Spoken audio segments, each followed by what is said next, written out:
Hello friends, कैसे हैं आप सभी लोग। आई होप आप अच्छे होंगे और अच्छा कर रहे होंगे।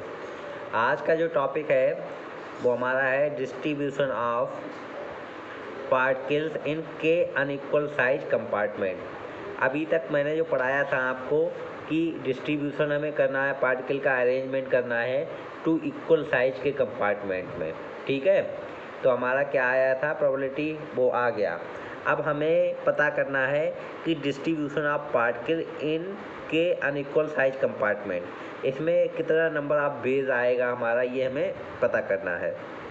तो हमें डिस्ट्रीब्यूशन करना है पार्टिकल्स का अनइक्वल साइज के कंपार्टमेंट में। ये कंपार्टमेंट 1 मान लिया, ये के 2 मान लिया, ये कंपार्टमेंट 1 है, ये 2 है, ये 3 है, ये 4 है, और ये K-1 मान लिया, और ये Kth कंपार्टमेंट मान लिया हमारा।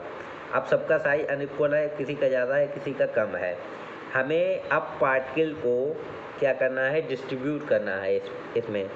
अब हम पार्टिकल को डिस्ट्रीब्यूट करेंगे तो ये बताइए, आप खुद सोचिए, क्या पार्टिकल का प्रोबेबिलिटी सेम होगा किसी भी कंपार्टमेंट में जाने का? नहीं होगा। क्यों नहीं होगा? क्योंकि सबका साइज अलग अलग है। जब साइज अलग अलग है तो पार्टिकल का उस वाले कंपार्टमेंट में जाने का प्रोबेबिलिटी सबसे ज़्यादा होगा जो कंपार्टमेंट सबसे बड़ा है। यानी कि प्रोबेबिलिटी कहाँ पे ज़्यादा होगा, सबसे बड़े कंपार्टमेंट में पार्टिकल के जाने का प्रोबेबिलिटी बड़ा होगा। लेकिन हमें सबका बराबर चाहिए। हमें चाहिए कि सारे पार्टिकल का जो भी आपको जाए किसी भी कंपार्टमेंट में, they should have equal probability of placing. ठीक है, तो हम क्या करेंगे, इसके लिए हमारे सामने समस्या आ गई। तो समस्या को रिजॉल्व करने के लिए हमने क्या कर दिया है, ये जितने सारे कंपार्टमेंट हैं उन्हें हमने सेल्स में डिवाइड कर दिया, इक्वल साइज के सेल में। ठीक है, इक्वल साइज के सेल में। पहला वाला कंपार्टमेंट G1 सेल में, दूसरा वाला कंपार्टमेंट ऐसे यहाँ कर देंगे G2 सेल में, और K-1 सेल में, और ये G सेल में। यानी कि जो आपका सेल का नंबर, जो कंपार्टमेंट के अंदर सेल का नंबर है वो G1 है पहले कंपार्टमेंट में, और लास्ट वाले में है K।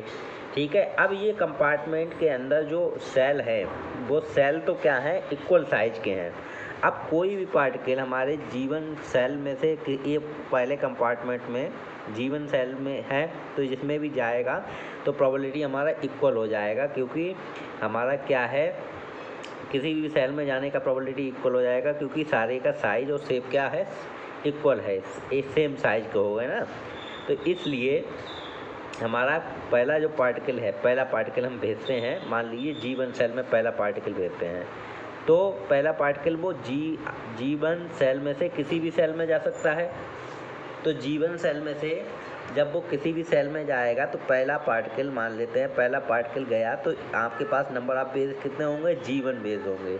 कितने बेस हो जाएंगे आपके पास, G1 बेस हो जाएंगे, क्योंकि इक्वल प्रोबेबिलिटी है सभी का।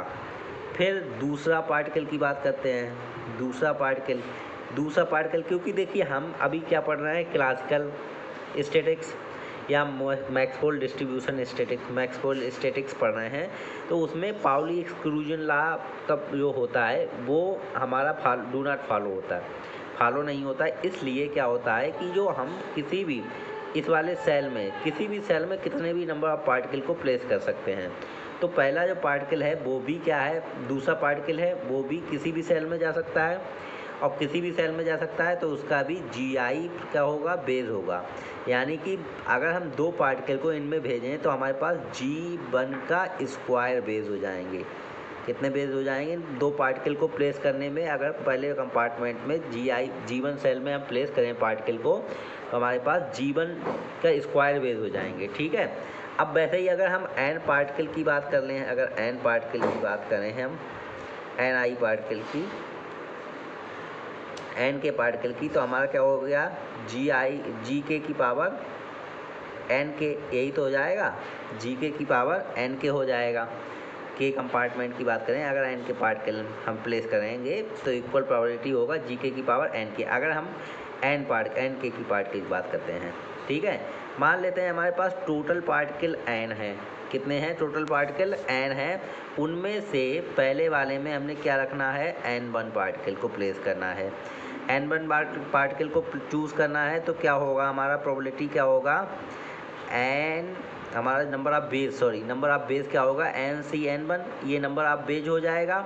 पहले कंपार्टमेंट में अगर हम N1 पार्टिकल को प्लेस करते हैं किसी भी GI सेल में तो क्या है, ये अगर हम चूज़ करते हैं N1 particle out of N particle तो नंबर ऑफ बेस कितना होगा, NCN1। ठीक है। अगर हम अब क्या करेंगे, अगर किसी भी कंपार्टमेंट में पहले वाले कंपार्टमेंट के किसी भी सेल में अगर पार्टिकल को N1 पार्टिकल को प्लेस करना है तो जो प्रोबेबिलिटी होगा हमारा वो बेस होगा कितना होगा, NCN1 और इंटू G1 की पावर N1, यही तो बेस हो जाएगा हमारा, ये बेस हो गया। अब हम बात करते हैं ये क्या होता है हमारा NCN1, N factorial N upon factorial N1 minus factorial N minus N1 into G1 की पावर N1। इसे इक्वेशन 1 मान लेते हैं हमारे पास। अगर हमने पहले कंपार्टमेंट में G1 सेल में प्लेस किया तब ये आया। अगर हम क्या करें, दूसरे कंपार्टमेंट की बात करते हैं, सेकेंड कंपार्टमेंट की बात करें तो सेकेंड कंपार्टमेंट में अब हमारे पास पार्टिकल कितना थे, N थे, उनमें से N1 पार्टिकल मैंने क्या कर लिए हैं, ले लिए हैं। अब पार्टिकल की जो संख्या बची है N माइनस N1 बची है। ठीक है, हमें N2 पार्टिकल को प्लेस करना है इसके किसी भी सेल में, ये सब इक्वल साइज की सेल में डिवाइड कर लेंगे और किसी भी सेल में N2 पार्टिकल को प्लेस करना है तो नंबर ऑफ बेस हमारे पास क्या होंगे, N माइनस N1 और CN2, यही तो होगा हमारे पास नंबर ऑफ बेस। लेकिन ये तो कंपार्टमेंट की बात हो गई, जैसे हमने N माइनस N1 पार्टिकल जो हमारे पास बचे हैं उनमें से N2 पार्टिकल को लिया तो नंबर ऑफ बेस कितना हो गया, ये हो गया।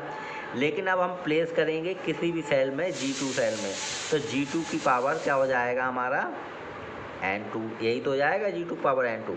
तो ये हमारा हो गया N minus N1 factorial upon factorial N2 और ये क्या हो जाएगा हमारा बच्चों, N minus N1 minus N2 factorial और इंटू G2 की पावर आपका N2, ये इक्वेशन 2 डाल दिया। अब हम बात करते हैं Kth सेल की। हमारे पास कितने पार्टिकल बचेंगे उस समय, जैसे हमने पहले पार्टिकल N पार्टिकल में से N1 निकाल लिया, फिर N पार्टिकल में से N1 माइनस, अगर थर्ड की बात करेंगे तो N2 पार्टिकल बचेंगे हमारे पास क्योंकि हमने N2 भी निकाल लिया। तो वैसे ही क्या है हमारा, अगर थर्ड की बात कर रहे हैं तो यहाँ पे N2 आ रहा है, अगर Kth की बात करेंगे तो यहाँ N2 की जगह क्या आ जाएगा, अगर थर्ड कंपार्टमेंट की बात कर रहे थे तो यहाँ 2 आ रहा है। और अगर Kth की बात करेंगे तो यहाँ क्या आ जाएगा, N minus N1 minus N2 minus Nk minus 1, यही तो बचेगा पार्टिकल। उसमें से N के पार्टिकल को हमें लेना है, N minus N1 minus N2 और माइनस Nk माइनस 1। अगर थर्ड की बात करते रहे थे तो हमारा N2 बच रहा था। अगर हम Kth की बात करेंगे तो यहाँ एक कम बचेगा ना, तो यहीं एक कम कर दिया। अब हमारे पास इतने पार्टिकल बचे, इतने पार्टिकल में से मुझे N के पार्टिकल क्या करना है, मतलब प्लेस करना है। और इसमें कितनी सारी सेल्स होंगी, G के सेल्स होंगी इक्वल साइज की। अब G के सेल प्रोबेबिलिटी समान होगी, सबकी इक्वल होगी क्योंकि सबका साइज समान होगा। तो हमारा क्या है, आपका N के पार्टिकल को रखना है G के सेल में, तो नंबर ऑफ बेस कितना हो जाएगा हमारा, N minus N1 minus N2 minus Nk minus 1। अब और C यहाँ पे क्या होगा, Nk और यहाँ पे होगा Gk की पावर Nk, यही तो हो जाएगा। तो हमारा ये क्या हो गया, factorial N minus N1 minus N2 minus Nk minus 1 upon factorial क्या होगा आपका Nk और factorial N minus N1 minus N2 minus Nk minus 1, यही तो होता है NCN, क्या होता है factorial N upon factorial N minus N minus N। उसी तरीके से हमने यहाँ पे पुट कर दिया और साथ में हमारा Gk की पावर Nk। ठीक है, इक्वेशन थर्ड हो गया। ठीक है, तो पहला इक्वेशन हमारा क्या आया था, हमने क्या किया था कि हमारे पास K अनइक्वल साइज के कंपार्टमेंट हैं, K कंपार्टमेंट हैं। तो K कंपार्टमेंट में अगर पार्टिकल जाएगा तो उस कंपार्टमेंट में जाने का प्रोबेबिलिटी ज़्यादा होगा जिसका साइज़ ज़्यादा है।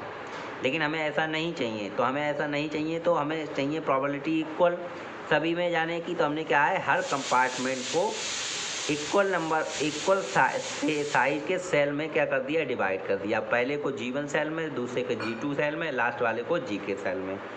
तो जो पहला पार्टिकल हमारा जा रहा था, पहला पार्टिकल अगर पहले कंपार्टमेंट के किसी भी सेल में जाएगा तो प्रोबेबिलिटी इक्वल होगा, क्योंकि हमारा सबका साइज क्या है, ये सेल्स का वो इक्वल है।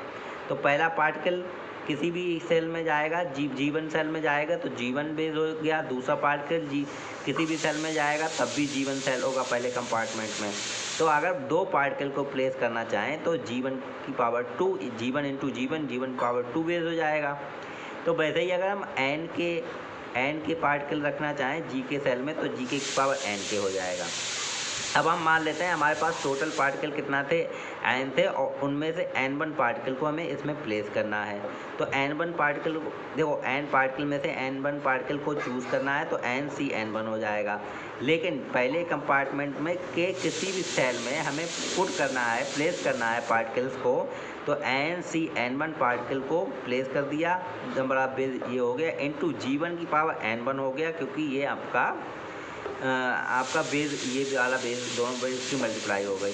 अब हमने क्या किया, हमारे पास कितना पार्टिकल बचा, अब n माइनस n1 पार्टिकल बचा, उनमें से n2 पार्टिकल को हमें प्लेस करना है G2 वाले पे, दूसरे कंपार्टमेंट के G2 सेल में। तो हमने क्या कर दिया, n माइनस n1 n2 और G2 की पावर n2 कर दिया। तो ये हमारे पास क्या हो गया, इस तरीके से ये हमने इसे फैक्टोरियल को खोल दिया तो ये इक्वेशन 2 हो गया। अब हमारे पास देखो, हमारे पास n minus n1 minus n2, जब हम थर्ड वाले कंपार्टमेंट की बात कर रहे थे तो n minus n1 minus n2 particle बचा, यानी कि एक कम बच रहा है। आपका थर्ड की बात कर रहे हैं तो 2 बच रहा है यहाँ पे। तो हम यहाँ पे अगर k की बात करेंगे तो n minus n1 minus n2 minus n k minus 1 बचेगा। अब हमारे पास इतने पार्टिकल बचेंगे लास्ट वाले कंपार्टमेंट में, तो वो कंपार्टमेंट जब इतने पार्टिकल बचेंगे उनमें से n के पार्टिकल को हमें प्लेस करना है G के सेल में। तो हमारे पास क्या हो जाएगा, n minus n1 minus n2 और n के माइनस 1 और C n के साथ में क्या आएगा, G के की पावर n के। तो हमारे पास इक्वेशन 1 2 3 हो गई। ठीक है, ये इक्वेशन हो गई। अब हम चाहते हैं कि हमारे पास जो टोटल पार्टिकल n है, जो n पार्टिकल हैं टोटल, वो G के कंपार्टमेंट की G के सेल में पुट करने हैं, सारे के सारे पार्टिकल पुट करने हैं। तो जब हमें सारे के सारे पार्टिकल को पुट करना है तो हमारे पास क्या हो जाएगा, हमारे पास ये तीनों इक्वेशन का क्या हो जाएगा, मल्टीप्लाई। ये कई सारी इक्वेशन बनेगी, सबका मल्टीप्लाई हो जाएगा। तो जो सबका मल्टीप्लाई होगा तो पहले वाला क्या आएगा, फैक्टोरियल n, यानी कि पूरे सारे जितने भी मेरे पास कंपार्टमेंट हैं, G के कंपार्टमेंट हैं, हमारे पास के कंपार्टमेंट हैं, के कंपार्टमेंट में सारे सेल में मुझे n पार्टिकल को डिस्ट्रीब्यूट करना है। तो जितना भी प्रोबेबिलिटी होगा सबका क्या हो जाएगा, जितना भी बेस होगा सबका मल्टीप्लाई। तो पहले वाले का क्या आया था, factorial n upon factorial n1 और फैक्टोरियल n माइनस n1, ये आ गया था। दूसरे वाले में इंटू G1 की पावर n1 आया था। दूसरे वाले में हमारा क्या आया था, factorial n minus n1 upon factorial n2 factorial n minus n1 minus n2 into G2 की पावर n2 हो गया। इंटू साथ में लास्ट वाला क्या आया था, n minus n1 minus n2 minus n k minus 1 upon n k, और साथ में n minus n1 minus n2 minus n k minus 1 minus n k into G k की पावर आपका क्या हो गया था, n k। अब साथ में अब क्या करेंगे, इन सबको अलग कर लेंगे, इंटू G1 की पावर n1, G2 की पावर n2, G2 की पावर n3 अलग कर लेंगे। ठीक है, तो हम इस तरीके से अलग कर लेंगे और उसके बाद अभी करते हैं। तो जो नंबर ऑफ बेस होगा हमारे पास, अब वो क्या होगा आपका, वो हो जाएगा factorial n upon factorial n1 और फैक्टोरियल, अगर सारे को इकट्ठा कर लेंगे, फैक्टोरियल n1 फैक्टोरियल n2 और फैक्टोरियल यहाँ तक आएगा n k तक, n k यही हो जाएगा। और G1 की पावर आपके पास n1 हो जाएगा, G2 की पावर आपके पास n2 हो जाएगा और साथ में Gk की पावर nk हो जाएगा, यही तो हो जाएगा। तो हमारे पास जो टोटल नंबर ऑफ बेस हो जाएगा तो वो फैक्टोरियल एन, इसे क्या कर लेंगे हम i/k i=1। तो ये gi की पावर ni अपान फैक्टोरियल ni, यही तो हो जाएगा। तो टोटल नंबर ऑफ बेस कितना हो गया फैक्टोरियल एन gi की power ni upon factorial i, क्योंकि मल्टीप्लाई में है तो ये मल्टीप्लाई वाला हमने समेसन लगा दिया है, ठीक है, सम वाला मल्टीप्लिकेशन वाला साइन लगा दिया है। तो आपके पास कितना हो गया फैक्टोरियल एन gi की पावर gi की पावर ni अपान फैक्टोरियल ni, और i है 1 से k तक वेरी करता है। तो हमारा डिस्ट्रीब्यूशन ऑफ एन पार्टिकल आपका कितने के एन इक्वल साइज कंपार्टमेंट में अगर हम डिस्ट्रीब्यूट करेंगे तो टोटल नंबर ऑफ बेस आएगा जो हमारा फैक्टोरियल एन gi की पावर ni अपान फैक्टोरियल ni।